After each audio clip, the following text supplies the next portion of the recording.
adakah Sabah itu sudah tumbang? Oh, sedih betul. Adakah Sabah itu sudah tumbang, tuan-tuan dan puan?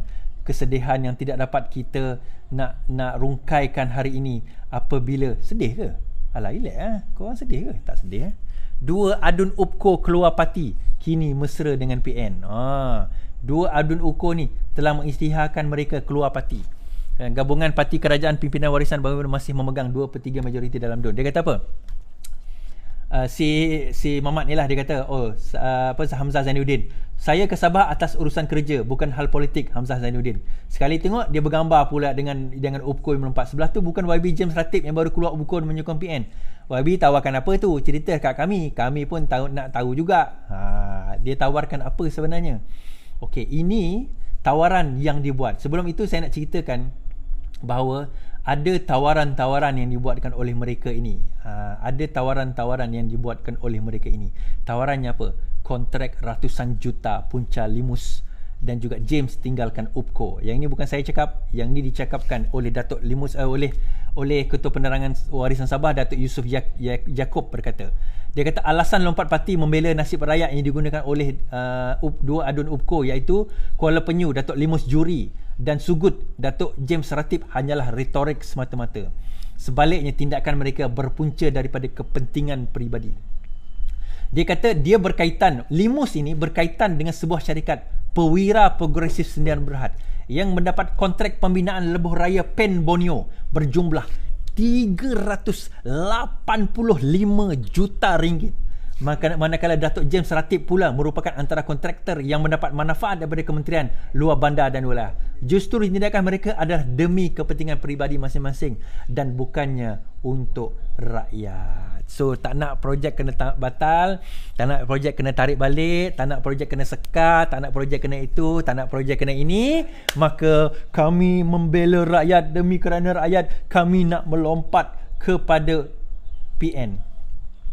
Melompat kepada PN demi nak membela rakyat. Jadi tumbang ke kerajaan Kedah sekarang ini? Okey, kita dengar apa yang dikatakan oleh AMK, Angkatan Muda Keadilan. Muda lagi ke dia ni? Tak tahulah aku. Kan? Tun Razak atau Razif Rakimi. Hari ini Macai kata kerajaan Sabah bakal tumbang selepas 4 adun. Kerajaan Sabah sokong Perikatan Nasional. Dia 4 ke? Bukan 2 ke? Tak ada, tak kisahlah. Sabah mempunyai 60 kerusi DUN. Berikut merupakan kedudukan kerusi DUN Sabah setakat ini. Kerajaan Negeri 42, Warisan 30, DIP 6, Keadilan 2, UPKO 4. Pembangkang 18, UMNO 1 bersatu 9, GBS 8. Jika 4 adun lompat ke PN, bermakna Sabah ada 38 adun dan PN ada 22 adun. Macam mana kerajaan Sabah boleh tumbang? The Megaland move, Sabah bermaruah. Dengan erti kata lain, tak tumbang. Macam saya kata kat Selangor gitu.